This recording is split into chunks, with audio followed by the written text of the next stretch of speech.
Mes amis, vidéo absolument pas prévue. Mais bon, j'ai fait un reel et je me suis dit c'est trop important, il faut que je le développe. Parce que le reel, il dure 3 minutes. Et en 3 minutes, il n'y a pas le temps de tout expliquer. Tu vois, j'ai fait sur ce tableau-là. Je sais pas si la lumière elle est bonne. J'ai juste improvisé, j'ai allumé ma caméra. Des fois, c'est bien aussi ce genre de choses. Tu viens, t'improvises, tac, tac, tac, tac, t'es rapide. Comme ça, il n'y a pas de prise de tête, tu vois. Et les personnes qui sont vraiment intéressées par ce que tu dis, eh ben, elles vont écouter. Les personnes qui veulent des transitions, des flashs, des hooks, des machins, eux, faut les laisser, c'est pas ceux qui vont acheter tes offres. Donc là, on est entre personnes qui vont acheter les offres, qui veulent se former, etc. Le thème, c'est quoi? C'est qu'est-ce que je ferais si je devais repartir de zéro pour relancer et vivre grâce au business en ligne.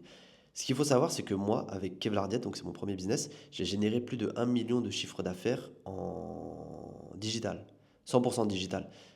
Digital, donc ça comprend les consultations en digital, parce qu'à l'ancienne j'en faisais, les programmes en ligne, les formations, mais également aussi les collaborations que j'ai pu faire avec d'autres marques, que ce soit des boucheries, des marques de miel, tout autour de la nutrition, avec des compléments alimentaires, etc., etc. Donc tout cumulé, ça faisait 1 million d'euros de chiffre d'affaires, et quand on est sur du digital, c'est plus de 80% de bénéfices. Je faisais quasiment que de l'organique, parce qu'il y a des gens qui disent ouais, mais le chiffre d'affaires, c'est pas le bénéfice. Bref, Len, va apprendre. Si tu veux, je te montre même mes déclarations d'impôts, et après on en rediscute. Bref, c'est pas le sujet. Ça, c'était un petit peu la preuve d'autorité, tu vois. Bref, on commence. Il y a 1, 2, 3, 4, 5, 6, 7, 8, 9. Il y a 9 points. Le neuvième, il est bonus. Mais bon, normalement, le neuvième, tu vas pas le rater. Alors là, la première chose que je ferais, moi, ce que c'est de me former. Je me forme dans un sujet que j'aime, dans un domaine que j'aime. C'est ce que l'on appelle une niche. Une niche, c'est un domaine spécifique euh, dans un grand domaine. Exemple, le domaine, ce serait la nutrition. La niche, perte de poids. La niche, végétarien. La niche, végétalien. La niche, carnivore. Ça, c'est une niche. Le domaine principal, c'est la nutrition, et la niche, c'est ce qui est précis. Par exemple, un domaine, c'est le monde animal, enfin, comment ça s'appelle, les chiens, comportementalistes de chiens. La niche, les chiens agressifs, catégorie je sais pas quoi, là, tu sais, ceux qui ont les muselières et tout. Une autre niche, ce serait les chiens d'intérieur, les chihuahuas. Tu vois où je veux en venir? Je suis dans le domaine de la rénovation du bâtiment. Ma niche, c'est les salles de bain. Comment optimiser toutes les salles de bain? Je suis un expert des salles de bain. Tu vois, coach sportif, ok, ma niche, c'est perte de poids chez les femmes postpartum, après l'accouchement. Tu vois, tu comprends ce que c'est? Donc je me formerai à 100% sur ça. Tous les autres domaines, toutes les autres niches, c'est pas forcément, t'as pas besoin de le savoir parce que c'est pas ces problèmes-là que tu vas résoudre chez les gens. Donc ça, c'est la première des choses. Je me forme. Comment est-ce que je me forme?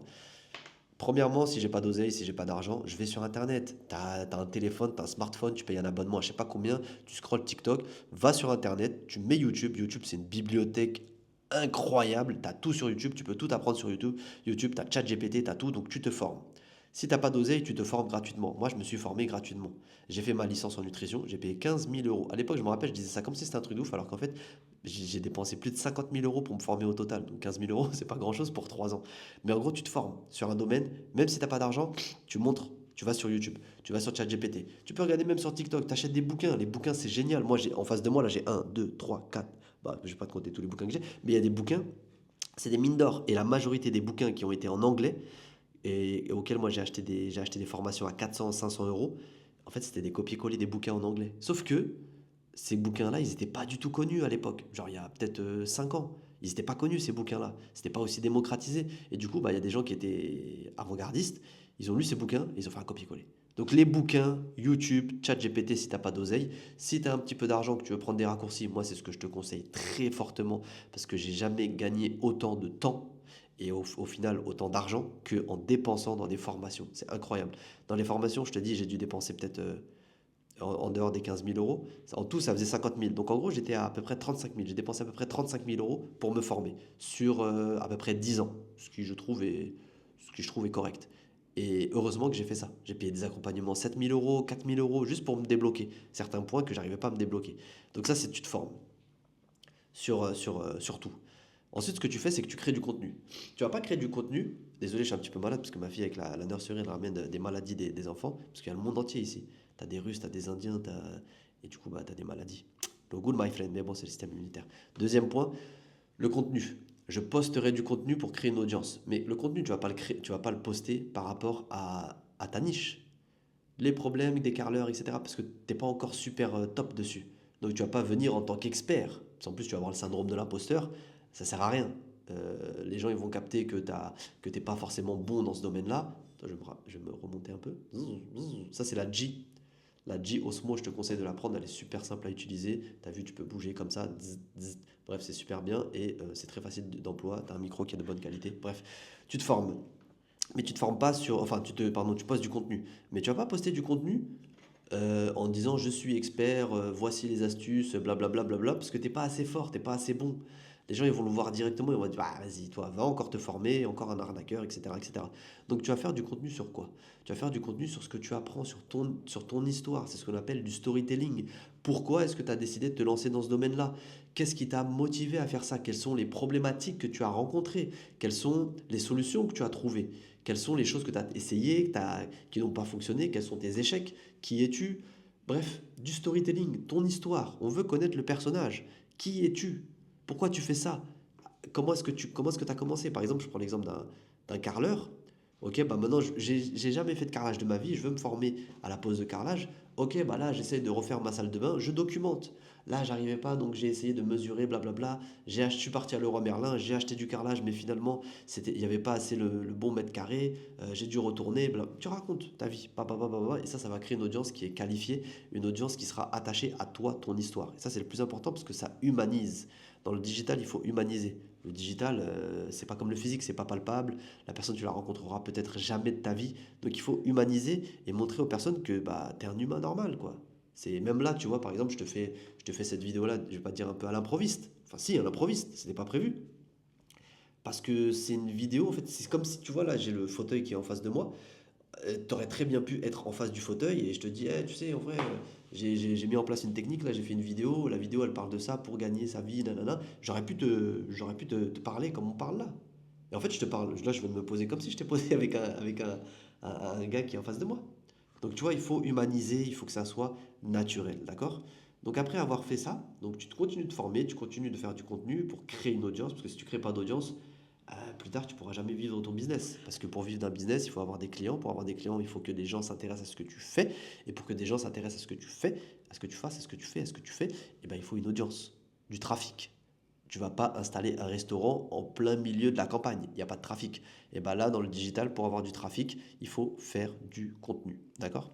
Ensuite, troisième point, je vais chercher quel est le point de douleur que rencontrent le plus les personnes qui sont dans ma niche.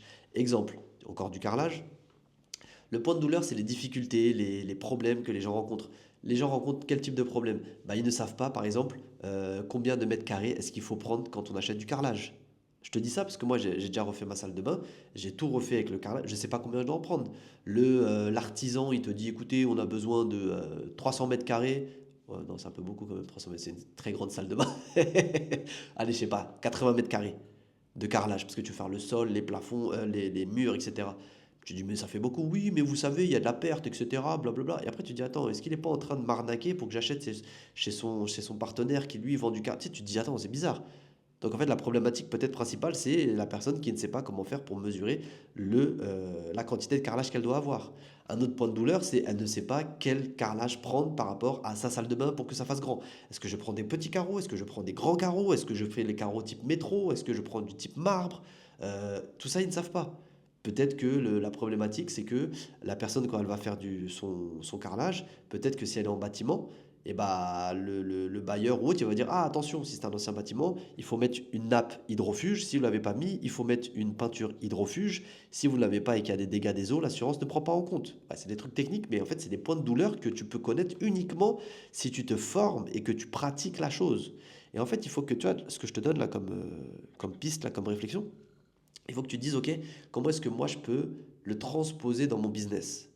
Quel est le point de douleur que rencontrent les personnes? Et en fait, quand je te dis ça, c'est des choses auxquelles tu sais, on ne pense pas forcément. Par exemple, moi, dans la perte de poids, j'ai fait ça pendant 10 ans. Le point de douleur, tu dis, bah, le gars, il veut perdre du poids ou la femme, elle veut perdre du poids. Non, ça, c'est pas le point de douleur le plus. Le point de douleur, peut-être, c'est que la femme, elle n'arrive plus à avoir d'intimité avec son mari parce qu'elle n'aime plus son corps. Le point de douleur pour le mari, pour l'homme, c'est peut-être qu'avec son ventre, bah, il a perdu toute confiance en lui. Et du coup, au bureau, il n'arrive plus à s'affirmer, il se sent faible. Pareil au niveau de sa femme, au niveau de ses enfants, il a perdu cette stature paternelle. Tu vois, c'est pas la perte, c'est vraiment le point de douleur. Et en fait, chaque audience a des points de douleur différents. Et justement, comment faire pour chercher les points de douleur, etc., etc.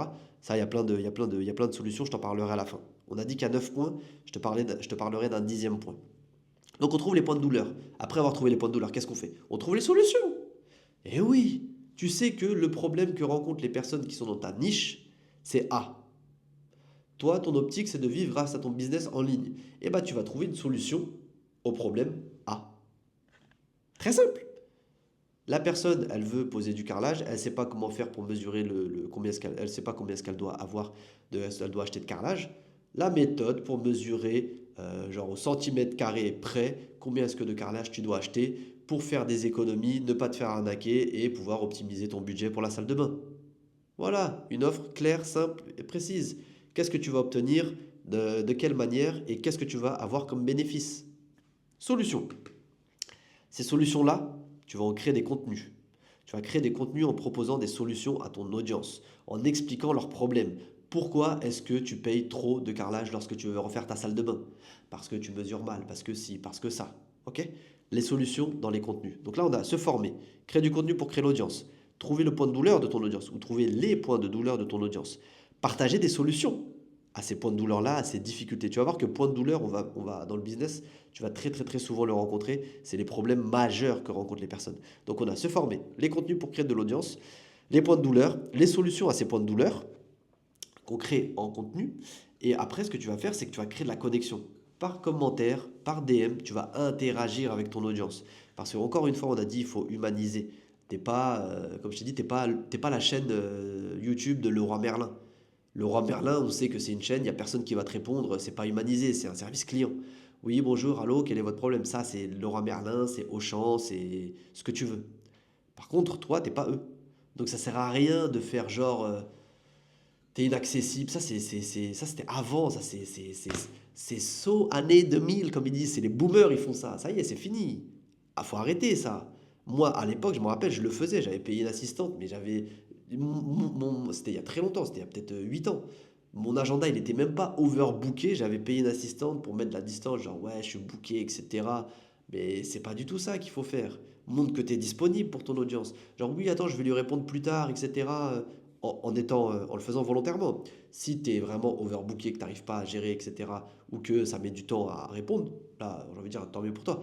Mais fais pas semblant de pas être disponible. Parce que la personne elle va dire, bon, elle met du temps à répondre, bon, ça m'intéresse pas trop, allez, ciao. Donc crée de la connexion. Soit par commentaire, soit par message, si quelqu'un par WhatsApp, etc. Crée de la connexion, interagit, humanise. D'accord? Et après tout ça, donc on a se former, créer du contenu pour l'audience, le point de douleur, les solutions, partager les solutions grâce à du contenu en donnant de la valeur, la connexion, qu'est-ce qu'on a après? Qu'est-ce qui nous reste? On a tout donné. On a dit, on est expert dans notre domaine, on connaît notre audience, on sait quels sont leurs problèmes, on a montré qu'on connaît leurs problèmes, on a montré qu'on peut apporter des solutions à leurs problèmes, ils nous font confiance, ils nous ont humanisés, et bien là, il ne reste plus qu'à créer ton offre. Il ne te reste plus qu'à créer ton offre. Quelle est ton offre? Ton offre, c'est simplement les points de douleur que tu vas résoudre de manière profonde et de manière, j'ai envie de dire, grâce à un système. Ça veut dire que, c'est-à-dire que, à chaque fois je dis ça, c'est Thomas Dijol, il dit ça en plus. Je ne suis pas un fan de Thomas Dijol, je crois que j'ai regardé aucun de ses spectacles.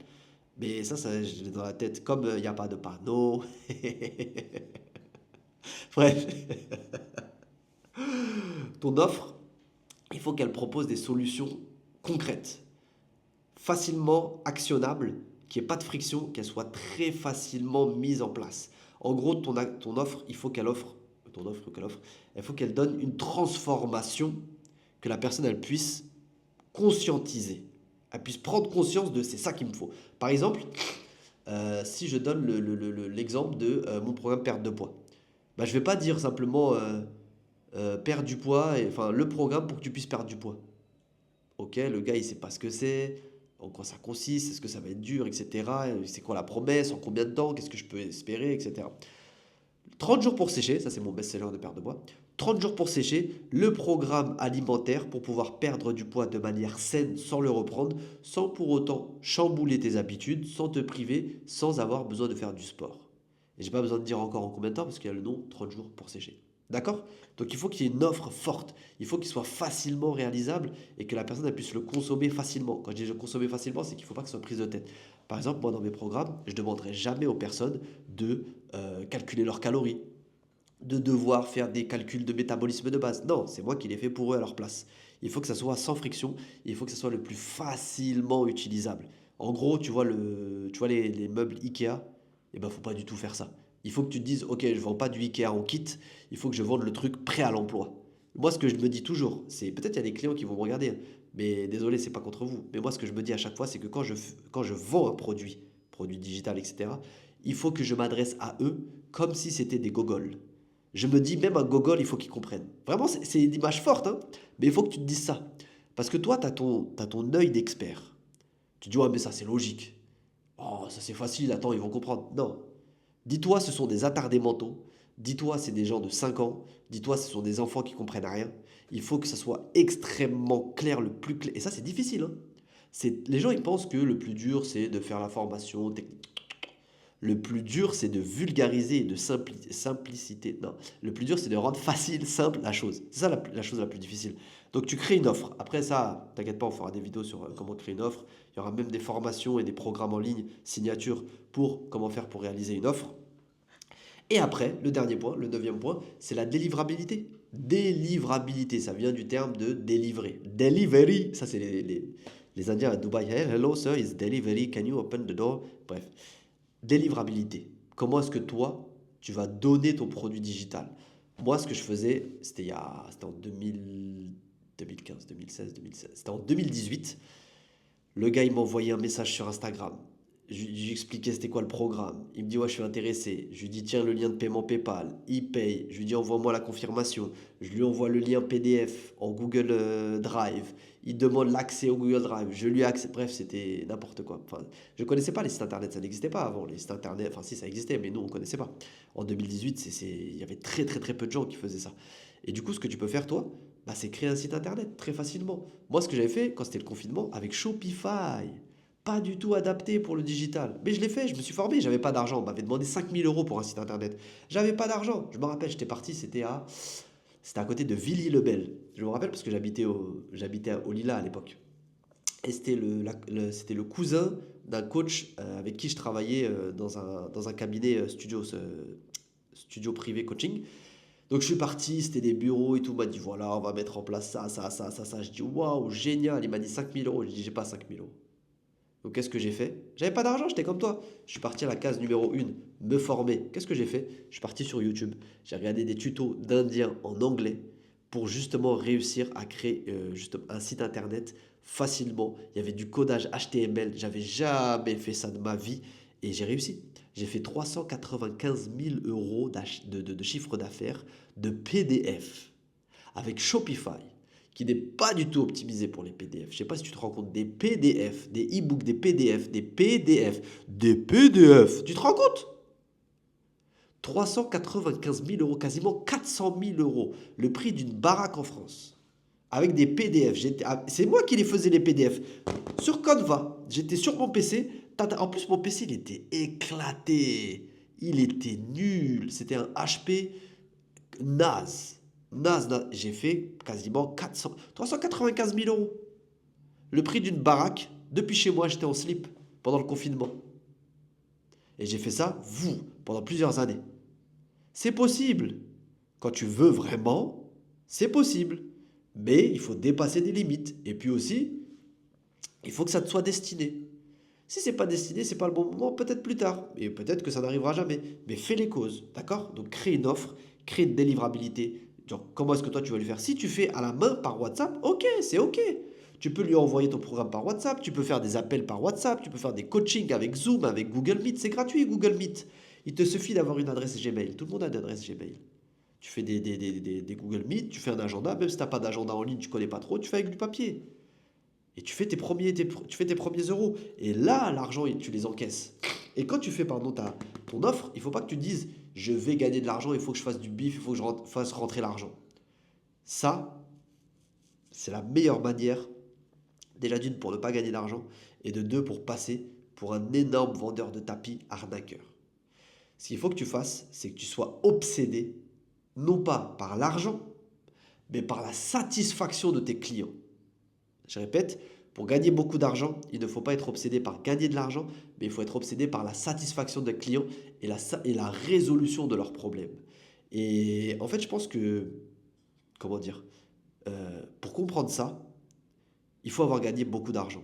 Genre pour se dire, j'ai pas besoin d'argent, je ne veux pas gagner d'argent, eh ben, il faut avoir déjà gagné beaucoup d'argent et il ne faut pas avoir besoin d'argent. Parce que quand tu es quand tu es en Hesse, moi je l'ai connu, hein. Ah, la Hesse, je l'ai bien connu. Je n'étalerai pas ici parce que ça ne regarde que moi, mais je l'ai connu, c'est dur. Tu vas te dire, attends, il faut que je fasse absolument un client. Mais sauf que si tu es dans dans cette mentalité-là, la personne, quand tu vas échanger avec elle, ça va se ressentir. Elle va se dire, non, elle veut que mon argent.